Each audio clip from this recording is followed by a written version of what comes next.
P.S. Pierce, yes, 'tis I, Mike Martins, your handheld junkie, and I spent a week and a half playing Dungeon Maker 2, The Hidden War for the PSP. What's the Hidden War?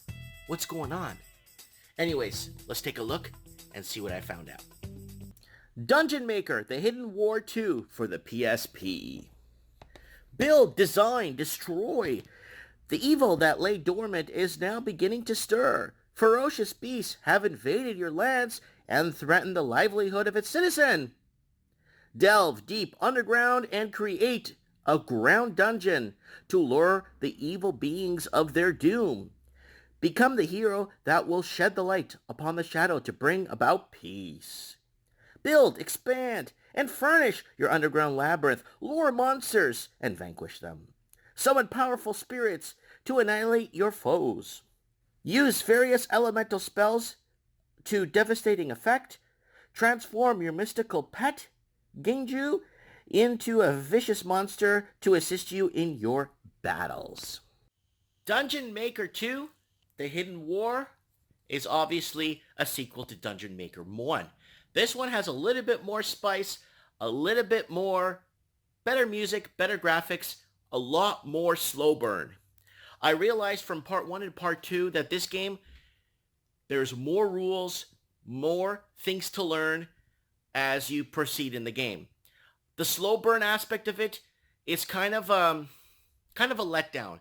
We're talking an hour and a half before you get the ball rolling in this game. And that was one thing that kind of took me back on it. But once you learn and once you start understanding all the different rules and all the different ways you could create, cast, build your dungeon, furnish your dungeon, and to lure monsters in to wreak havoc.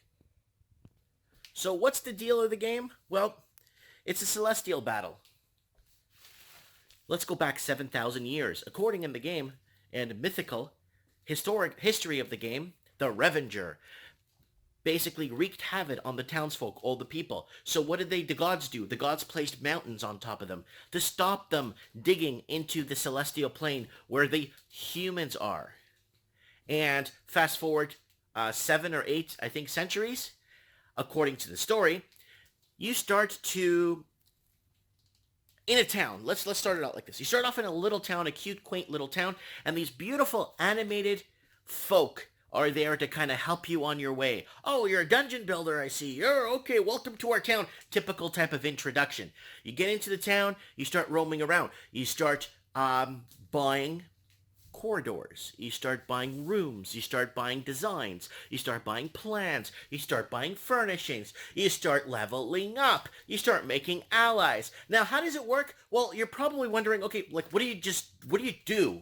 Like, do you, like, go in a room and you mystically appear in some... No. You actually go into one of the open pits that's located to the right of the existing town. So there's a guy at the gate. He'll only let you leave when you're ready and you got everything ready to go and do your first and build and design your first dungeon. Now the whole point is to get this battle royale off the ground and to lure more and more bad guys, let's just so to say, into your dungeon. And to make it worthwhile, they add some pretty cool music, great graphics, and a couple of sidekicks. Oh yeah, you get a pet, and then you got other townsfolk that come and help you, and they kind of follow you around and help you destroy and kill monsters. At first, it's a bit slow. I mean, not at first. Once you get the ball rolling an hour and a half later into the game, then you go to that tunnel, and it's completely vacant. And it's very straightforward and simple to kind of proceed in the game. It's not that hard. So what you start doing is you start with your main room that they start you out with, and then you go ahead and start putting corridors, hallways, other rooms, different angles that you build, and then you can start putting your own, start point. So you could actually go back to the beginning of the tunnel if needs be, and you could also start creating different levels. I don't recommend starting a second and third and fourth level until you've completely exhausted the first level to its completion. You could build hallways nice and stretchy, and then you could put a right turn angle and bring it back down, and then build another room for a boss, and then you could go right and go back up. That's what I did in the game. So what's the point of building a dungeon? Why are you doing this for? Well, you're doing this to make monsters feel safe in their surroundings. Attracting more monsters. The more safer the monsters feel, the more at home they feel. And this way, it's almost like a catch bait trap system where you catch them in the act and then you go ahead and slay them down and bring them down, right? And just start cleansing the land, so to say, and in the nicest way possible. But when you do roam around, you start picking up bits of stuff. Don't sell it. Don't sell the bits of stuff and little bone and fragments and metals and stuff that you find. Do not sell them back in town. You could actually fragment them and start making armor. The armor they give you it's nice, but the armor you could potentially build and craft in this game is phenomenal. It's endless. Do not give that stuff away. It ain't worth it because there's nothing worth buying back. The only thing you're going to buy back is corridors and angles and T crosses to make your dungeon and stuff. That's the only stuff and furnishings you're going to buy back. But nonetheless, you could pick up a currency through the game as you go. You don't want to sell that stuff because you're going to start making incredible shields and helmets like that triangle helmet that you wear through the game towards the end. I think that's phenomenal. I think that's a great idea. I think that's a good way to start. It's a slow burn game, so that's what it is. The character build in the game is incredibly basic, but the monster and the monster depth and dynamic is incredible. And how do you get monsters to come to you when you enter your dungeon? Well, it's very simple. The guy in the game is a very attractive, cool, sly guy. And a little bit, like the smaller monsters all want to befriend him. And that's how you get them to come to you. It's kind of a bad way of slaying monsters or getting monsters to come to you. Instead of you going out there and hunting and finding, you kind of have a reverse role to it. But now you're probably going to ask, is this game even worth playing if I played part 1? It is. It actually is better.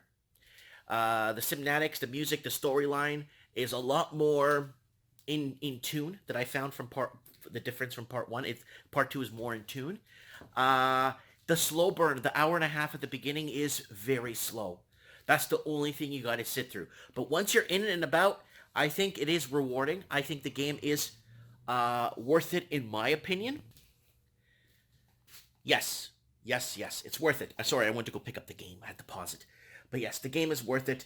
The colors, the graphics, you name your player, by the way, so that's why I'm not making a name. And you kind of fight back in this battle royale. Is it worth it? Yes. It is enjoyable. It's quite the experience. And with the limited amount of unique games out there, and this dungeon crawl, build it yourself type game, especially if you haven't played one, I recommend part 2. Just skip to part 2. I think you're so much better off. Let me know what you guys think in the comments below. I look forward to reading your comments. The game does offer a lot more than what's expected, so stick through the hour and a half at the beginning, because I promise you, I think it's worth it in the end. Thanks for watching. Hey, this is Mike Martins from the Handheld Junkie. Please like, subscribe, and share this video to support our transmission. Thanks for watching. I really appreciate the support.